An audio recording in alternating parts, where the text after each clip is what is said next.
ಸಿದ್ದರಾಮಯ್ಯನವರು ಹೇಳ್ತಾರೆ ನೇರವಾಗಿ ಬಿಜೆಪಿ ಅಧಿಕಾರದಲ್ಲಿದ್ದಂಥ ಸಂದರ್ಭದಲ್ಲಿ ರಾಜ್ಯ ಸರ್ಕಾರವನ್ನು ದಿವಾಳಿ ಎಬ್ಬಿಸಿ ಹೋಗಿದ್ದಾರೆ. ಸೊ ಆದ್ರೂ ಕೂಡ ನಾವು ಮ್ಯಾನೇಜ್ ಮಾಡ್ತಿದೀವಿ ಅಂತ ಹೇಳ್ತಾರೆ. ಸಿದ್ದರಾಮಯ್ಯನವರ ವಯಸ್ಸಿಗೆ ತಕ್ಕಂಗೆ ಅವ್ರು ಮಾತಾಡಬೇಕು ಅನ್ನೋದು ನನ್ನ ಅಭಿಪ್ರಾಯ.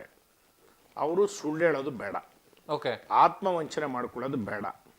ಇನ್ನೇನು ರಿಟೈರ್ ಆಗೋ ಸ್ಟೇಜ್ ಬಂದಿದೆ, ಈ ವಯಸ್ಸಿನಲ್ಲಿ ಅವರು ಸುಳ್ಳು ಹೇಳಿ ಬದುಕೋದು ಬೇಡ.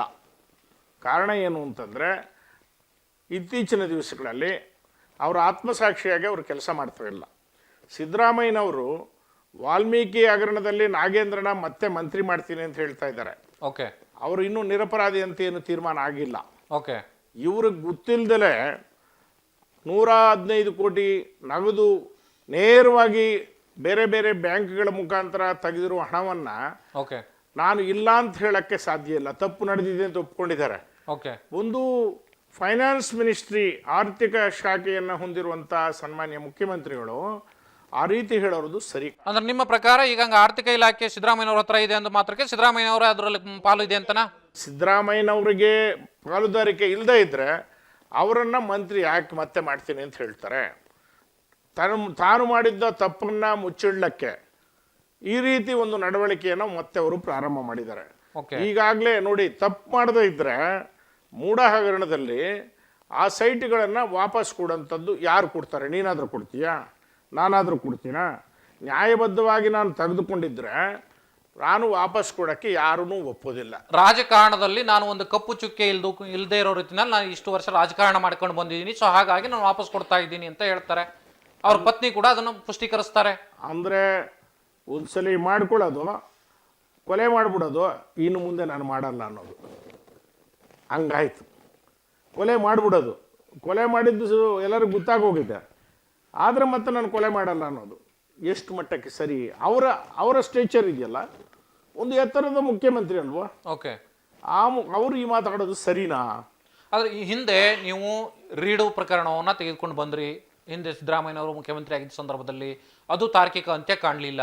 ಸೊ ಈಗ ಮೈಸೂರಿನಲ್ಲಿ ಇರತಕ್ಕಂಥ ಮೂಡ ಹಗರಣ ಎತ್ಕೊಂಡು ಬಂದ್ರಿ, ಬಟ್ ಇದು ಎಲ್ಲೂ ಕೂಡ ತಾರ್ಕಿಕ ಅಂತ್ಯ ಕಾಣ್ತಾ ಇಲ್ಲ.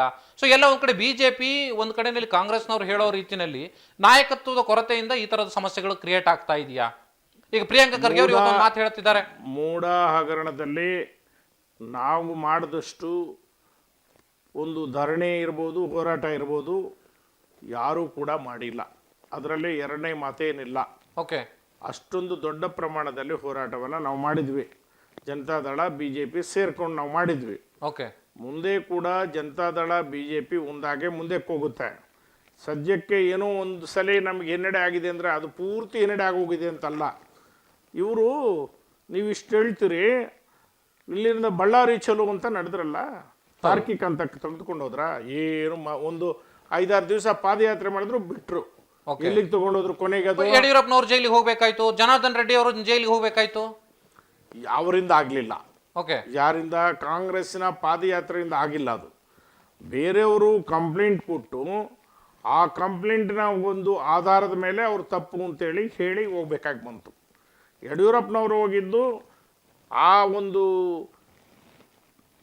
ಗಣಿ ವಿಚಾರದಲ್ಲಿ ಅಲ್ಲ. ಓಕೆ, ಆ ಸಂದರ್ಭದಲ್ಲಿ ಎಲ್ಲವೂ ಕೂಡ ಬಂದ್ಬಿಟ್ಟು ಅಂತ ಇಲ್ಲ, ಅದೆಲ್ಲ ಸುಳ್ಳು. ಕರೆಕ್ಟಾಗಿ ಎಲ್ಲ ವಿಷಯ ಗೊತ್ತಿದ್ದು ಮಾತಾಡಬೇಕು. ಯಡಿಯೂರಪ್ಪನವರನ್ನ ಜೈಲಿಗೆ ಕಳಿಸಿದ್ದು ಮಾಚೇನಹಳ್ಳಿ ಪ್ರಕರಣ, ಮಾಚೇನಹಳ್ಳಿ ವಿಚಾರದಲ್ಲಿ ಅವ್ರಿಗೆ ಅವತ್ತು ಹೇಳಿರುವಂಥದ್ದು. ಓಕೆ, ಇದಕ್ಕೆ ಗಣಿಗೆ ಸಂಬಂಧ ಇಲ್ಲ. ನಮ್ಮ ಜನಾರ್ದನ್ ರೆಡ್ಡಿ ಅವರು ಹೋಗಿರುವಂಥದ್ದು ಬೇರೆಯವರ ಕಂಪ್ಲೇಂಟ್ ಮಾಡಿ ಆ ಕಂಪ್ಲೇಂಟ್ನ ಆಧಾರದ ಮೇಲೆ ಅವ್ರನ್ನ ಜೈಲಿಗೆ ಕಳಿಸಿದ್ದು. ಬಟ್ ಅದು ಗಣಿ ಹಗರಣನೇ ಅಲ್ವಾ? ಅದು ಇವರ ಹೋರಾಟದಿಂದ ಅಲ್ಲ, ಅದು ಮೊದಲೇ ಆಗಿತ್ತು. ಆ ಕೇಸು ಮೊದಲೇ ಆಗಿತ್ತು. ಗಣೇಶನ್ ಅವರು ಕೇಸ್ ಹಾಕಿದ್ರು. ಓಕೆ, ಆಮೇಲೆ ಇವರು ಹೆಸರಿಗೋಸ್ಕರ ಇವರು ಹೋರಾಟ